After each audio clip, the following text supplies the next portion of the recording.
અને મારા જય શ્રી કૃષ્ણ. પુરુષોત્તમ માસની અમૃત ધારામાં આજની વાર્તા દેડકાની વાર્તા. એક ગામમાં ગંગા નામે એક બ્રાહ્મણી નાની ઉંમરે વિધવા થઈ. તેની પાસે માયા મૂડી મળે નહીં, પરંતુ એક દીકરો હતો. તેથી મનવાળી લોકોના કામ કરી પોતાનું ગુજરાન ચલાવતી. છોકરો જરા બટકો હતો, તેથી બધા તેને બટુક કહી બોલાવતા. છોકરો 12 વર્ષનો થયો ત્યારે બ્રાહ્મણીને કંઈક ટાઢક વળી. રોજ સવારે ઉઠીને ભિક્ષાનદેહી કરવા જાય, જેમાં જે કંઈ સીધું દક્ષિણા મળે તેમાં સંતોષ માનવા લાગ્યા. એક વેળાએ પવિત્ર પુરુષોત્તમ માસ આવ્યો અને બધા નદીએ નાહવા જવા લાગ્યા. બ્રાહ્મણી પણ રોજ નદીએ જતી, કાંઠાગોરની વાર્તા સાંભળતી, દેવદર્શન કરી પુરુષોત્તમ મહારાજનું રટણ કરતી કરતી ઘેર આવતી. જ્યારે છોકરાનું ધ્યાન ભિક્ષાનદેહીમાં હતું, તે નદીએ નાહવા જતો નહીં, પુરુષોત્તમ ભગવાનનું નામ લેતો નહીં. એથી આ વાત બ્રાહ્મણીને ગમતી નહીં. આમ ને આમ મહિનો પૂરો થવામાં આવ્યો. હવે ગણતરીના 4-5 દિવસ બાકી હતા. આથી બ્રાહ્મણીએ છોકરાને કહ્યું, બેટા, લોટ માંગવાના તો ઘણા દિવસો આવશે, પણ આ આખો ધર્મનો મહિનો જવા બેઠો છે. તને કંઈ સૂઝતું નથી. તે બને તેટલું ધર્મ કર્મ કર. બેટા, હજુ થોડાક દિવસ બાકી છે, તો તું સવારે ઉઠીને નદીએ નાહવા જા અને એકટાણું કરી પુરુષોત્તમ ભગવાનની ભક્તિ કર. હાથે સાથે છે. દીકરાએ માની શિખામણ માથે ચડાવી. બીજે દિવસે સવારે નદીએ નાહવા ગયો. નાહીને પાછો ફરતો હતો. એવામાં યાદ આવ્યું કે તળાવ આગળ પુરાણું શિવાલય છે, ત્યાં જળ ચડાવી આવું. એ તો જળ ભરેલો લોટો લઈ સીધો શિવાલયે ગયો તો મંદિરના ગાભરા આગળ ચોકમાં ભગવાન શંકર અને પાર્વતી સોગટાબાજી રમી રહ્યા હતા. બાજીની રસાકસી ભરી હતી. રમતા રમતા ભગવાન બોલી ઉઠ્યા, ના, હું જીત્યો. પાર્વતીજી કહે, હું જીતી. બંનેની હાર જીતમાં ઝઘડાટ કરવા લાગ્યા. આ દરમિયાન બટુક અંદર જઈ જળ ચડાવી આવ્યો. એવામાં શંકર ભગવાનની નજર આ બટુક બ્રાહ્મણ પર પડી, એટલે તેણે બોલાવીને પૂછ્યું, બટુક, સાચું બોલજે, અમારામાં કોણ જીત્યું અને કોણ હાર્યું? બટુક ચાલાક હતો. તેણે વિચાર્યું કે સ્ત્રીના વખાણ કરીએ તો તે ખુશ રહે, માટે અહીંયા માતાજીના વખાણ કરીશ તો મને થોડો ઘણો લાભ થશે. આમ વિચારી બટુકે કહ્યું, માતાજી જીત્યા અને પિતાજી હાર્યા. પોતાની જીત સાંભળી પાર્વતીજી તો બટુક પર પ્રસન્ન થઈ ગયા. હરખમાં ને હરખમાં તેમણે 2 રત્નો ભેટ બટુકને આપ્યા. રત્નો હાથમાં આવતા બટુક તો પળવાર ન રોકાયો.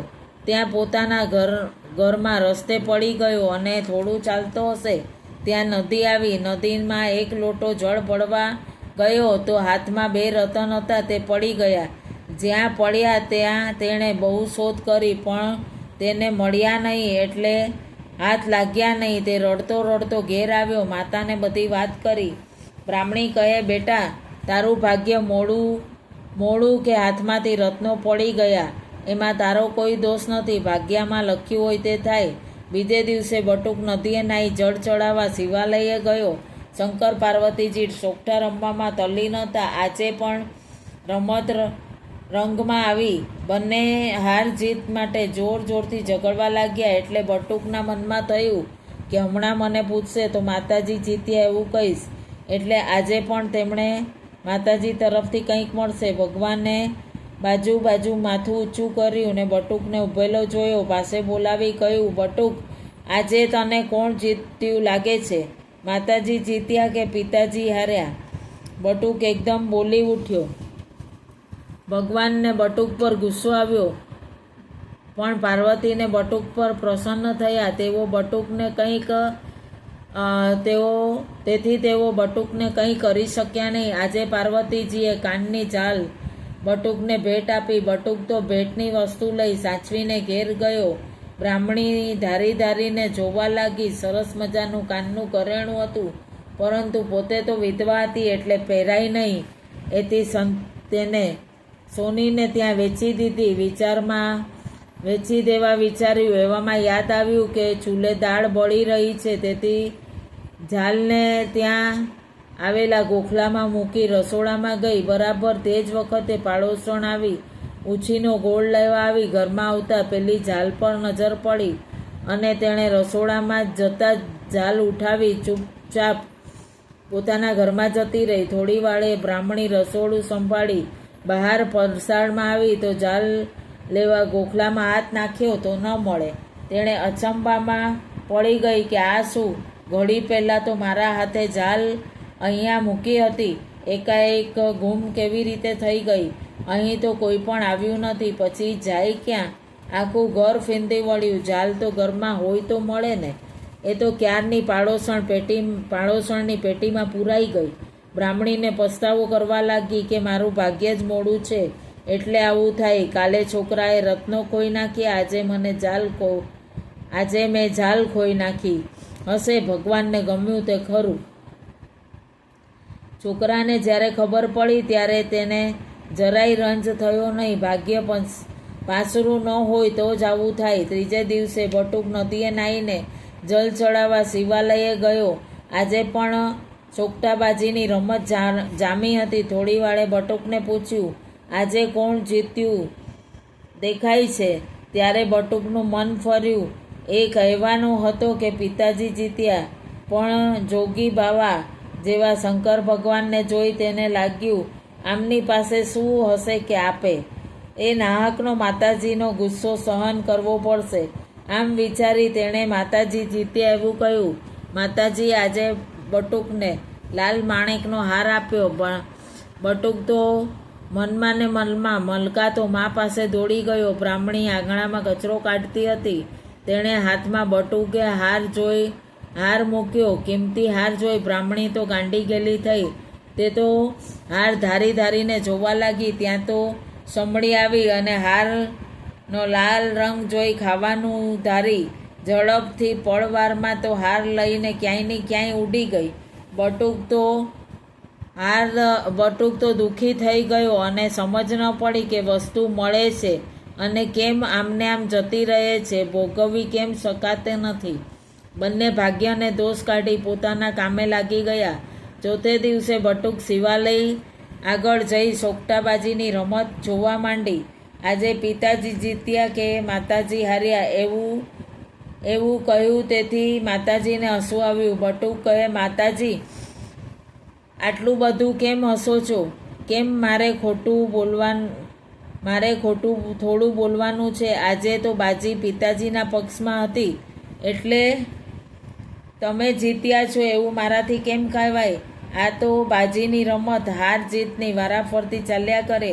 પાર્વતીએ કહ્યું, મને હસવું એટલા માટે આવ્યું કે જોગી પાસે શું છે કે તને રાજી કરશે? હું તો તને ખુશ થઈને કિંમતી વસ્તુ ભેટ આપી દઉં છું અને એમની પાસે મોટી આશા રાખી હશે, કેમ ખરું ને? બટુકે કહ્યું, મારે એવું કંઈ નથી. હું તો ડેડકો મળે તો પણ રાજી થાઉં. આ સાંભળી ભગવાને જતા માટે એક ડેડકો કાઢી બટુકના હાથમાં મૂક્યો. બટુક તો તેની ઈચ્છા પ્રમાણે મળ્યું તેથી ઉઠીને જવા લાગ્યો. ત્યારે ભગવાને કહ્યું, જો છોકરા, તું અહીંથી ગામને દરવાજે પહોંચ એટલે સામે પ્રથમ વસ્તુ વેચાતી મળતી દેખાય તે તારે આ એક રોકડ દોકડાની લેવાની અને દોકડાનું દૈવત ઘણું છે તે તને ઘણો જ લાભ આપશે. કેટલીક વાર નાની દેખાતી વસ્તુનો લાભ મોટો આપે છે. બટુક હરખભેર થઈ ગામમાં જવા નીકળ્યો. ગામના દરવાજામાં બેઠો ત્યાં એક માછણ ટોપલામાં માછલા લઈને વેચવા નીકળી હતી. તે તો ગુજરાન ચલાવી રહી હતી. પ્રથમ માછણ સામે મળી એટલે બટુકે કહ્યું કે ભાઈ, મને એક દોકડાની માછલી આપ. એમ કહી પેલો દોકડો લઈ માછણને આપ્યો. માછણે મોટી માછલી આપી બટુકને. બટુક તેને કપડામાં વીંટી ઘેર ગયો. બ્રાહ્મણી બોલી, બેટા આજે શું લાવ્યો? બટુકે પેલી માછલી બતાવી એટલે બ્રાહ્મણીએ તેના ઉપર ખૂબ ક્રોધે ભરાઈ અને માછલી ફેંકી નાહી લેવા કહ્યું. બટુકે ઘા કરી માછલી ફેંકી થોડે દૂર જઈને પડી તો એ તરફડવા લાગી. બટુક પછી બટુક નાવા બેસી ગયો. નાહી રહ્યો તો કપડાં બદલી રહ્યો તો ત્યાં ઉડતી ઉડતી સમડી જ્યાં માછલી પડી હતી ત્યાં ટેકરા ઉપર આવી અને ચાંચમાં માણેકનો હાર હતો. એ બ્રાહ્મણીએ હાર ખોળે લીધો અને સમડીની ચાંચમાં હતો એટલે સામે હાથમાં કેવી રીતે આવે? એથી છોકરાને થયું કે બટુક ઝાલ ઝાલ સમડી, ચાંચમાં માણેકનો હાર છે માટે દોડીને ઝાલ. બ્રાહ્મણી ઝાલ ઝાલ બૂમો પાડતી. ત્યાં પાડોશણ આવી.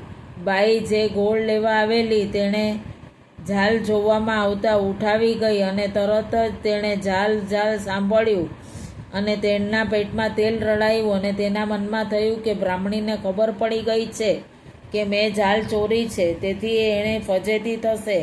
ઝાલ લાવીને બ્રાહ્મણીના આંગણામાં નાખી દઉં એમ વિચારી દાબડીમાં રાખેલી ઝાલ લાવીને કોઈ ન દેખે એમ તેવી રીતે બ્રાહ્મણીના ઘરના ઉંબરામાં મૂકી દીધી. આ વખતે દીકરો સમડીને પકડવા દોડ્યા હતા, પણ એ પહોંચે પહેલાં જ સમડી હારને ત્યાં નાખી માછલી ચાંચમાં લઈ પેલા રત્નોને ગળી ગઈ હતી. એ રત્નો પાર્વતીજીના પ્રથમ બટુકને ભેટ આપ્યા. પછી માછલીને સમડીએ જોરથી ચાંચ મારી એટલે બ્રાહ્મણી આ બધી ભગવાનની લીલા જોઈ આશ્ચર્યમાં ગરકાવ થઈ ગઈ. ગુમાવેલો હાર, 2 રત્નો બંને એકી સાથે અહીં મળી આવ્યા. હવે ઝાલ પણ મળી આવશે, તેથી તેને આશા બંધાઈ. બટુકે માણેકનો હાર, રત્નો લીધા. બંને મા દીકરો ઘરમાં પ્રવેશવા જાય ત્યાં ઉંબરા ઉપર પેલી ઝાલ પણ પડેલી જોવામાં મળી અને મા દીકરાને એટલો બધો આનંદ થયો કે તેની સીમા ન રહી. પ્રભુ કૃપા વગર, ભાગ્યની પ્રબળતા વગરની ખોવાયેલી વસ્તુ સાંપડતી નથી એવું હવે તેને સમજાયું અને ત્યારથી મા દીકરો સુખરૂપ દિવસો પસાર કરવા લાગ્યા. આ બધું પવિત્ર પુરુષોત્તમ મહિના નાહવાનો પ્રતાપ હતો. પુરુષોત્તમ ભગવાનના વ્રતનો પ્રભાવ હતો. વ્રતની પૂર્ણાહુતિ થતાં બ્રાહ્મણીએ પુરુષોત્તમ વ્રતનું ઉદ્યાપન કર્યું. એટલા બધા પૈસા સારા કામમાં વાપર્યા કે ગામમાં તેની વાહ બોલાવા લાગી.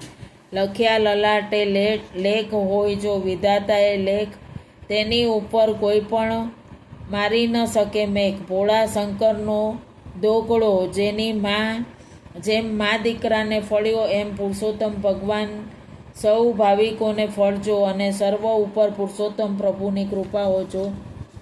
પુરુષોત્તમ માસની અમૃતધારામાં આજની વાર્તા સંપૂર્ણ. શ્રી પુરુષોત્તમ ભગવાનને અર્પણ.